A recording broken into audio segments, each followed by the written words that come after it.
नमस्कार. तुम्हालाही वारंवार सर्दी, कफ किंवा खोकल्याचा त्रास होतो का? तुम्हाला असं वाटतं का की हवामान बदललं, ऋतू बदलला की लगेच तुम्हाला ॲलर्जी होते किंवा काहीतरी आजार होतो? कधी पाऊस, कधी थंडी, कधी किरकोळ हवेतले बदल झाले की लगेच शिंका यायला लागतात, नाक व्हायला लागतं, खोकला सुरू होतो. बरेचदा पेशंट ओपीडीत आले की स्वतःच निदान सांगत असतात की मला ॲलर्जी आहे.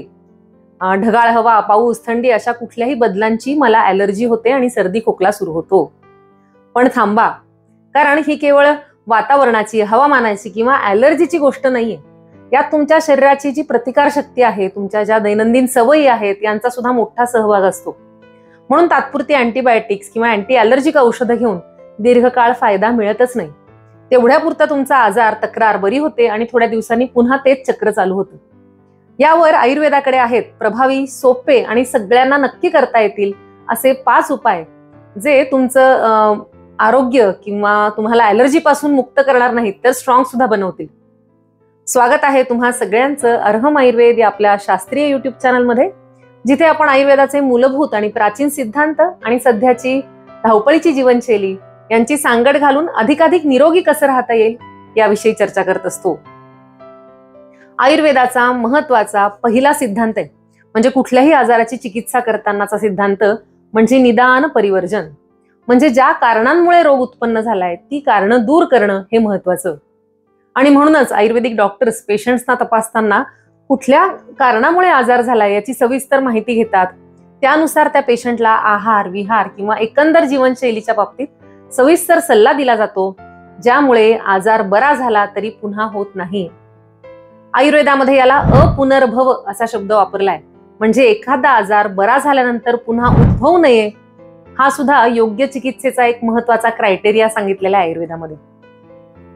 आणि म्हणूनच आधी आपण हे समजून घेऊया की सर्दी, खोकला, कफ, दमा असे आजार वारंवार होण्याची महत्वाची कारणं कोणती. पहिलं कारण अर्थातच आहार.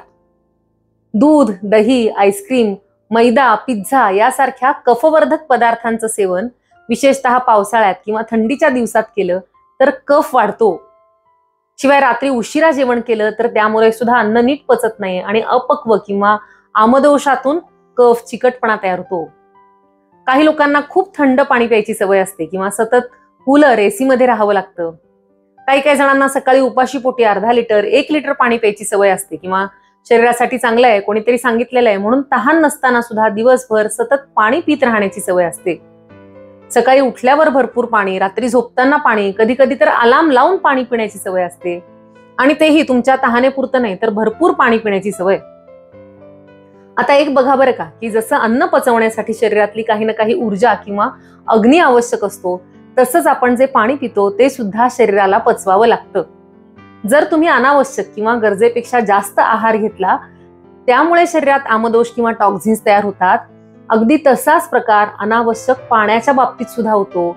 जे पाणी पचत नाही ते शरीरात ओलसरपणा, चिकटपणा, कफ किंवा चरबी निर्माण करतं. तुम्ही झाडांच्या बाबतीत बघितलंय ना, जर झाडांना जास्त पाणी घातलं तर त्यांची मुळं सडून जातात, पानं पिवळी पडतात. म्हणजेच प्रत्येक व्यक्तीची गरज वेगळी आहे. कोणीही सांगितलं म्हणून जर तुम्ही खूप पाणी पित असाल, तशी सवय असेल, तर त्यामुळे शरीरात आमदोष किंवा कफ तयार होतो हे नक्की. आता कारण नंबर 2, जीवनशैली किंवा विहार. म्हणजे सतत बसून राहणं, शारीरिक हालचालीच कमी असणं, त्यामुळे आपला अग्नी मंद होतो आणि शरीरात चिकटपणा किंवा कफ वाढतो. विहारामध्ये झोप पण येते. दिवास्वाप म्हणजे दिवसा जेवणानंतर लगेच झोपण्याची सवय असेल, रात्री सुद्धा जेवल्या जेवल्या तुम्ही झोपत असाल तर कफ तयार होतो. कारण नंबर 3, शरीराची प्रतिकार क्षमता कमी असेल तर थोडंसं हवामान बदललं की लगेच त्रास सुरू होतो. थोडासा पाऊस आला की नाक व्हायला लागतं, थंडी लागली की घसा दुखायला लागतो. हे प्रतिकार शक्ती कमी असल्याचं लक्षण असू शकतं. कारण नंबर 4, सतत तणाव किंवा जागरण. झोप कमी झाली किंवा जर झोप शांत येत नसेल, तुम्हाला खूप ताणतणाव, टेन्शन, धावपळ असेल, तर त्यामुळे सुद्धा शरीराची प्रतिकार शक्ती कमी होते आणि सहजपणे मग सर्दी, खोकला असे संसर्गजन्य आजार होऊ शकतात. आता कारण नंबर 5, बाल्यावस्था किंवा वय. आयुर्वेदानुसार लहान मुलांमध्ये कफदोषाचं प्राधान्य असतं आणि त्यांचा आहार सुद्धा कफ वाढवणारा असतो. जसं दूध आहेत किंवा गोड पदार्थ जास्त असतात, म्हणून लहान वयात असे आजार होण्याचं प्रमाण जास्त असतं. तर ही झाली 5 महत्वाची कारणं. आता वळूयात 5 महत्वाच्या उपायांकडे. उपाय नंबर 1, आहारातील पथ्य. वारंवार होणाऱ्या सर्दी खोकल्यासाठी सगळ्यात पहिला आणि मूलभूत उपाय म्हणजे आहारात योग्य काळजी घेणे. आता आहाराच्या संदर्भातल्या काही महत्वाच्या टिप्स. पहिली म्हणजे रात्री उशिरा जेवण करणं टाळा. जेवणाची योग्य वेळ योग्य पचनासाठी खूप महत्वाची आहे.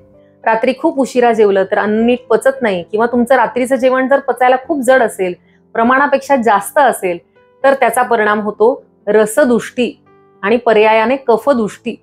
त्यामुळे शक्यतो संध्याकाळी 7 वाजेपर्यंत जेवण करून घ्या किंवा हलका आहार घ्या. दुसरी टीप आहारातली, सकाळी उपाशीपोटी खूप थंड पाणी पिणं टाळा. सकाळी तुम्ही उठताच थेट 2-3 ग्लास पाणी पित असाल किंवा थंड पाणी पित असाल तर ते चुकीचं आहे. त्याऐवजी 1 कप कोमट पाणी किंवा औषधी सिद्ध पाणी, जसं धणे, जिरे, बडीशोप, दालचिनी अशा औषधांचं गरम पाणी किंवा त्याला काढा म्हणू शकतो आपण, तो 1 कप हळूहळू पिणं योग्य आहे. तिसरी टीप म्हणजे कफवर्धक अन्न जे आहे, दूध, दही, पनीर, आईस्क्रीम यांचा अतिरेक टाळा, कारण हे पदार्थ कफ वाढवतात. आता उपाय नंबर 2, दिनचर्या किंवा जीवनशैलीतले बदल. तुमची जीवनशैली जितकी सक्रिय असेल, जितकी ऍक्टिव्ह असेल, तितकं आरोग्य चांगलं राहील. म्हणून दररोज व्यायाम करणं महत्वाचं आहे.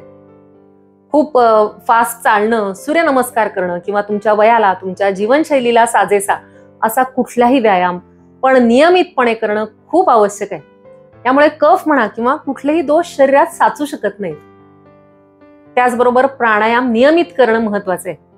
कपालभाती, अनुलोम विलोम, भस्त्रिका हे प्राणायाम श्वसन संस्थेला खूप स्ट्रॉंग बनवतात. त्यामुळे श्वसन मार्ग स्वच्छ राहतो, फुफ्फुसांची ताकद वाढते. बऱ्याच जणांना आपल्याला प्राणायाम येतात असं वाटत असतं बरं का, पण माझा अनुभव असा आहे की प्राणायाम म्हणजे फक्त ब्रीदिंग प्रॅक्टिस नाही, तर ती साधना आहे आणि ती योग्य मार्गदर्शनाखाली शिकावी लागते. तुम्ही नियमितपणे शास्त्रशुद्ध प्राणायाम केले तर आरोग्य, तुमचं शरीर, तुमचं मन स्ट्रॉंग होतं, हे 100%. पुढचा उपाय म्हणजे सकाळच्या सूर्यप्रकाशात बसणं. किती साधं सोपं आहे बघा. सूर्य म्हणजे तेज किंवा ऊर्जेचा स्रोत आहे. त्यामुळे शरीरातला चिकटपणा, ओलसरपणा कमी होतो. त्याचबरोबर शरीरात प्राणशक्ती निर्माण होते. आठवड्यातून एकदा किंवा 2दा तुम्ही औषधी तेल अंगाला चोळून, नंतर औषधी वनस्पतींनी बनवलेलं उटणं चोळून गरम पाण्याने स्नान केलं तर त्यामुळे शरीरातले वात आणि कफ हे दोन्ही दोष कमी राहतात. उटणं म्हणजे उद्वर्तन असतं, त्याला आयुर्वेदात कफहर म्हटलं आहे. आता आजचा आपला उपाय नंबर 3, तो आहे एक सोपा काढा. अगदी रामबाण उपाय. तुमच्या घरात सहज सापडतील असे द्रव्य घेऊन आपण त्यापासून हा काढा बनवू शकतो, ज्यामुळे शरीरातला कफ वितळतो, आमदोष किंवा टॉक्झिन्स असतात ते बाहेर काढायला मदत होते आणि तुमची रोगप्रतिकारक शक्ती, तुमचा जठराग्नी सुद्धा सुधारतो. त्यासाठी काय साहित्य लागणार आहे तर बडीशोप 1 चमचा, ओवा पाव चमचा, सुंठ तुमच्या अंदाजे घ्या, तुळशीची 7-8 पानं, काळी मिरी 2-3 आणि चवीनुसार गूळ, 2 कप पाणी. आता कसा करायचा काढा तर हे सगळं साहित्य जे आहे ते 2 कप पाण्यात घालून उकळायचं. पाणी 1 कप होईपर्यंत उकळल्यावर गाळायचं आणि कोमट असताना हा काढा घेऊ शकता तुम्ही. दिवसात तुम्ही 1-2 वेळा घेऊ शकता. जर तुम्हाला खूप कफ होत असेल तर तुम्ही यामध्ये नागवेलीचं म्हणजे विड्याचं 1 पान घालू शकता. यातली जी कोणती द्रव्य तुम्हाला अवेलेबल असतील तेवढं घेऊन काढा बनवला तरी छान उपयोग होतो. अर्हम आयुर्वेदचा आपला कषाय आहे, त्यामध्ये ही सगळी औषधं आहेतच. त्याचबरोबर गुळवेल, अश्वगंधा, दशमूळ अशी अन्य काही औषधं आहेत ज्यामुळे मेद आणि कफ दोन्ही कमी व्हायला मदत होते. मी नेहमी सांगते की चहा कॉफीपेक्षा हा खूप चांगला पर्याय आहे आणि बऱ्याच प्रेक्षकांचा अनुभव आहे की हा हर्बल टी घेतला तर चहाची आठवण सुद्धा होत नाही. वात, पित्त, कफ या 3ही दोषांना बॅलन्स करणारा हा कषाय किंवा हर्बल टी तुम्ही वर्षभर घेऊ शकता. शिवाय यामध्ये सगळी औषधं आहेत आणि हे रेडीमेड मिक्सचर आहे, फक्त तुम्हाला पाण्यात टाकून चहासारखं उकळायचंय. त्यामुळे बऱ्याच जणांसाठी हा फार सोयीस्कर ऑप्शन आहे. आता उपाय नंबर 4 आजचा, काही आयुर्वेदिक औषधं. त्यातलं पहिलं औषध आहे अमृतधारा.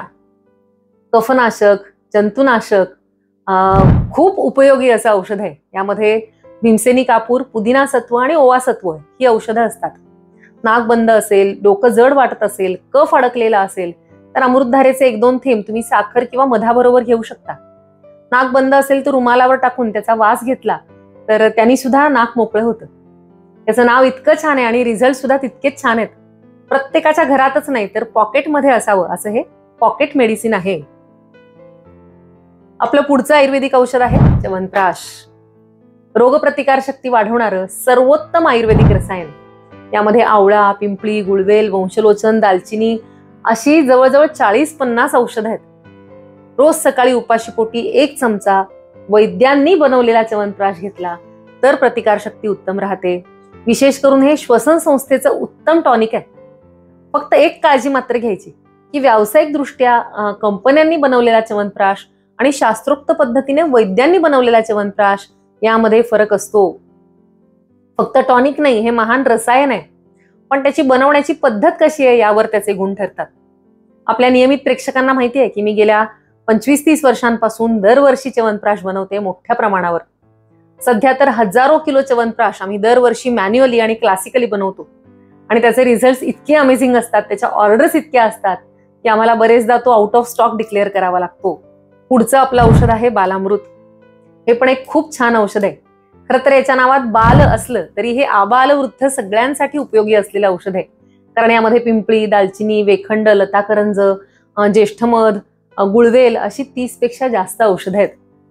जेव्हा शरीरात चिकटपणा किंवा ओलसरपणा निर्माण होतो तेव्हा फक्त कफ वाढत नाही तर सगळ्या प्रकारचं इन्फेक्शन किंवा कृमी संसर्ग होण्याची शक्यता वाढते. जिथे ओलसरपणा आहे तिथे इन्फेक्शन होण्याचे चान्सेस जास्त. अशा वेळी मुळापासून उपचार करणारे हे औषध आहे. कारण यामध्ये कडू, तिखट आणि तुरट चवीचे औषध आहेत, ज्यामुळे शरीरातला कफ कमी होतो, चिकटपणा कमी होतो. त्यामुळे वारंवार होणारे इन्फेक्शन्स जसं सर्दी, खोकला, पोटाच्या तक्रारी, जंत होणं, भूक न लागणं अशा सगळ्या तक्रारींवर खूप छान औषध आहे. लहान मुलांना साधारण 1 ग्रॅम औषध मधाबरोबर आणि मोठ्यांनी वारंवार कफ होत असेल तर 2 ग्रॅम औषध म्हणजे साधारण मोठ्या शेंगदाणा एवढं औषध मधाबरोबर दिवसातून 2दा घेतलं तर खूप छान तुम्हाला रिझल्ट मिळणार आहे त्याचा.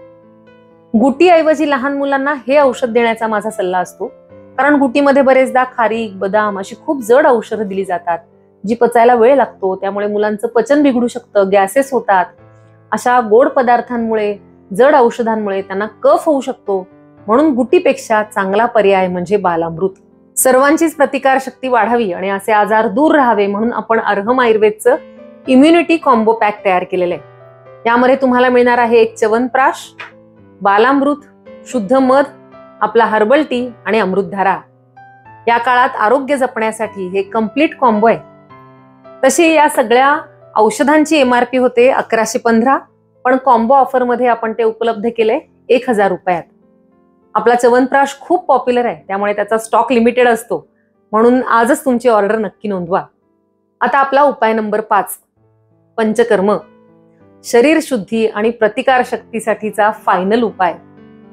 यामध्ये नस्य महत्वाचे, औषधी तूप किंवा तेल नाकात टाकणं.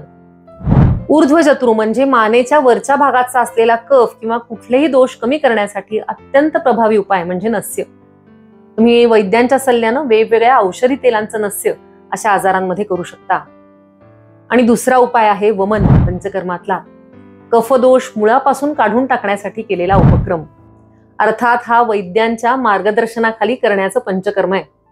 पण हे इतकं प्रभावी आहे की एकदा वमन केल्यानंतर तुम्ही सर्दी, कफ, दमा, ऍसिडिटी असे आजार विसरून जाल, इतके असे रिझल्ट सुंदर असतात. शरीर शुद्धी झाल्यानंतर कफ पुन्हा साचत नाही आणि शरीराची व्याधी प्रतिकार क्षमता सुद्धा वाढते. तर हे झाले शास्त्रशुद्ध असे 5 उपाय. हे सगळे उपाय तुम्ही जर आपल्या दैनंदिन आयुष्यात थोडे थोडे का होईना पण जर सातत्याने केले तर वारंवार होणारा सर्दी, खोकला, दम, कफ नुसता कमी होणार नाही तर एकूण शरीर तुमचं आरोग्य अधिक स्ट्रॉंग होईल हे नक्की. आजचा व्हिडिओ उपयुक्त वाटला ना तर नक्की शेअर करा, ज्यामुळे घराघरात आयुर्वेद पोहोचेल. सर्वांना आपलं हे शास्त्र समजावं, त्याचा रोजच्या जीवनात उपयोग व्हावा, हा आपला जो उद्देश आहे तो सफल होईल. कारण आपलं चॅनल म्हणजे फक्त YouTube चॅनल नाही तर ही एक आरोग्य यात्रा आहे ज्यामध्ये आपण सगळे सहप्रवासी आहोत. अजून अशाच शास्त्रशुद्ध माहितीसाठी आपल्या या चॅनलला सबस्क्राईब करायला विसरू नका. भेटूया पुढच्या व्हिडिओतून. शुभम भवतु. धन्यवाद.